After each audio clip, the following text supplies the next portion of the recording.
अररिया के एक 19 साल की लड़की अपने बॉयफ्रेंड का शव लेके बैठ जाती है और कहती है कि इसी बॉयफ्रेंड के माता पिता मेरे अपने माता पिता हैं। अब मैं वापस लौट के अपने घर नहीं जाऊंगी, बल्कि मेरा ससुराल ही अब मेरा नया आशियाना होगा, क्योंकि अब मैं वापस लौट के अपने घर जाऊंगी तो मेरे अपने ही माता पिता भाई भाभी मुझे जान से मार देंगे।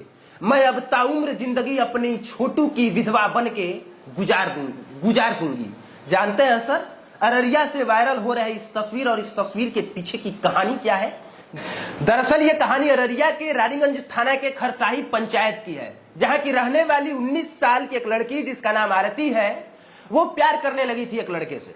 और प्यार भी अचानक नहीं हुआ, क्योंकि आरती के घर के बगल में एक और घर पड़ता था जहां पे उस लड़के का ननिहाल पड़ता था और अक्सर वो लड़का अपने ननिहाल आया जाया करता था। इसी दरमियान दोनों की नजरों से नजरें मिली और दोनों का इश्क परवान चढ़ा तो इस कदर चढ़ा कि दोनों 2 साल तक बात करते रहे। लेकिन इस दरमियान प्यार की शुद्धता और पवित्रता इस कदर रही कि दोनों एक बार भी एक दूसरे से कभी मिले नहीं, लेकिन फिर भी दोनों एक दूसरे से प्यार करते थे। और ये बात आरती के घर में रहने वाला एक एक सदस्य जानता था। अगर कोई नहीं जानता था तो बस आरती के माताजी और आरती के पिताजी। और हमेशा आरती से आरती की भाभी कह भी दिया करती थी कि तुम्हारी शादी उसी लड़के से करा दी जाएगी जिससे तुम बेपनाह मोहब्बत करती हो। इसीलिए आरती शायद भाभी के और परिवार वालों के भरोसे में आ गई थी। और इसी के बाद कहानी में ट्विस्ट आया। ट्विस्ट इस कदर कि आपने न सोचा होगा और हमने न सोचा होगा, और इसके बाद जो कहानी सामने आई उससे पूरा बिहार नहीं पूरा देश दहल गया। कहानी ये आई कि भाभी और आरती की कुछ अनबन हुई। अनबन किस बात को लेके हुई ये नहीं पता है, लेकिन भाभी ने फोन किया आरती के बॉयफ्रेंड के पास, जिसका नाम छोटू कुमार बताया जा रहा है। और बीच में मैं रोक के बता दूं कि दोनों ही यादव जाति से बिलोंग करते हैं। अगर जाति का ट्विस्ट ना आता तो अब तक कहानी कुछ और बन गई होती, लेकिन दोनों यादव कास्ट से आते हैं, इसलिए अब इसमें आप कुछ नहीं कर सकते। दोनों एक ही जाति से प्यार भी करते थे, इसके बावजूद दोनों को जुदा करने के लिए किस कदर पर और किस स्तर पर परिवार वाले उतर गए, ये मैं बताने में मेरे रोंगटे खड़े हो जाएंगे। जब भाभी और आरती की अनबन हुई तो भाभी ने फोन किया आरती के बॉयफ्रेंड यानी छोटू कुमार के पास और फोन करके कहा कि आज तुम्हारी गर्लफ्रेंड का जन्मदिन है, तुम चले आओ। लेकिन फिर भी आरती ने फोन करके बताया था कि बाबू तुम मत आना, यहां सब कुछ ठीक नहीं है। लेकिन लड़के के सर पर प्यार का भूत इस कदर सवार था कि उसने न ऊपर देखा न नीचे, न आओ देखा न ताओ, और रात के 9 बजे आरती के घर मिलने चले आया।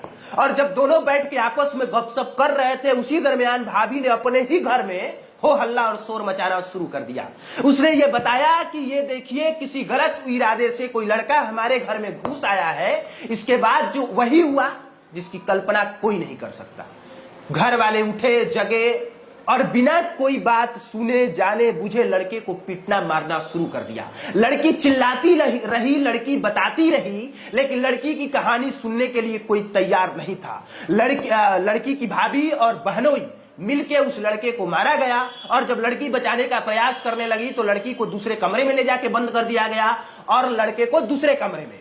और लड़की ये बताती है कि लड़के को इस कदर पीटा गया है कि आप सोच नहीं सकते। सर इस कदर कि उसे करंट लगाया गया, हथेलियों के सारे नाखून उखाड़ लिए गए और जितना मारा जा सकता था, जितना कूटा जा सकता था, उतना मारा कूटा गया। अब बस आप यही सोच लीजिए कि रात के 9 बजे की घटना है, 9-10 बजे की तकरीबन, और सुबह में 4-5 बजे परिवार वालों को यह खबर पता चलती है।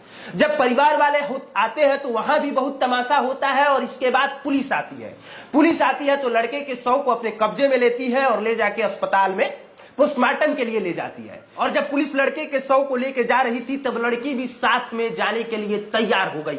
वो मानने को तैयार ही नहीं थी कि उसका बाबू, उसका सोना और जिससे वो बेपनाह मोहब्बत करती थी वो मर चुका है। वो साथ में जाना चाहती थी, हालात को देखना चाहती थी। जबकि मैं आपको फिर भी बता देता हूं कि लड़की की उम्र बेहद नाजुक थी। इसके बावजूद भी वो लड़के अस्पताल तक गई, पोस्टमार्टम रिपोर्ट तक साथ में रही। और इसके बाद जब हालात बेहद खराब हुए तो वो लड़के के घर वालों के पास चली गई। इस दरमियान ये भी खबर आई कि लड़की की भी साथ में मौत हो गई है, लेकिन ये खबर फिर झूठी निकली और लड़की का इलाज एक अस्पताल में कराया जा रहा है। और जब तक ये वीडियो आप लोगों तक पहुंचेगी तब तक उस लड़की का पूरा खर्चा लड़के के घर वाले वहन कर रहे हैं। अब एक बार सोचिए, क्या इस लड़की को इससे बेहतर घर वाले मिल सकते थे क्या, जिसका परिवार ये जान चुका हो कि इसी के परिवार के द्वारा उसके लड़के को बेरहमी से पीट के करंट लगा के मौत के घाट उतार दिया गया हो। ये जानने के बाद भी जो परिवार वाले उस लड़की का इलाज करा रहे हैं और वो उसी लड़की को अब उसी लड़के के पिताजी अब इसी लड़की को अपना बेटा मान चुके हैं। क्या आपको लगता है कि लड़की को इससे बेहतर ससुराल कोई और मिल सकता था? जानते हैं सर उस लड़के को क्यों मारा था? सिर्फ इसलिए क्योंकि वो लड़का उस लड़की के हैसियत का नहीं था। सिर्फ इसलिए क्योंकि वो कहती थी कि मैं इससे प्यार करूंगी। तब घर वाले बताते थे कि तुम शादी इससे कर लेना, पर उन लोगों के दिमाग में पीछे से यही चलता था कि लड़का बेहद गरीब है और इस लड़की को खुश नहीं रख पाएगा। अरे तुम लोगों ने लड़की को खुश कितना रखा? जिस इज्जत बचाने के चक्कर में लड़की को मौत के मुंह में ढकेलने की कोशिश की और लड़के को मौत के घाट उतार दिया, वो इज्जत आज सरेआम पूरे देश में नीलाम हो रही है। बचा सको तो बचा लो। इसीलिए कहते हैं कि प्यार करना गुनाह है या गुनाह नहीं, ये बात की बात है।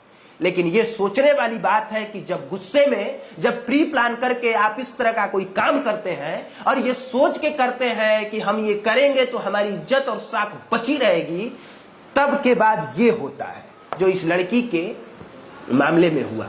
और फिलहाल का अपडेट ये है कि लड़की लड़के के शमशान घाट तक गई। लड़की ने ही मुखाग्नि दी और उस लड़की ने बता दिया है कि प्यार का असली मतलब क्या होता है। बाकी मैं प्यार पर ज्यादा लेक्चर नहीं दूंगा, वो सब लोग जानते हैं कि क्या चीज कितना सही है, क्या चीज कितना गलत है। बस मैं इस मामले में इतना जानता हूं कि लड़की के घर वालों ने जो किया वो 101% सही नहीं था। कट करो।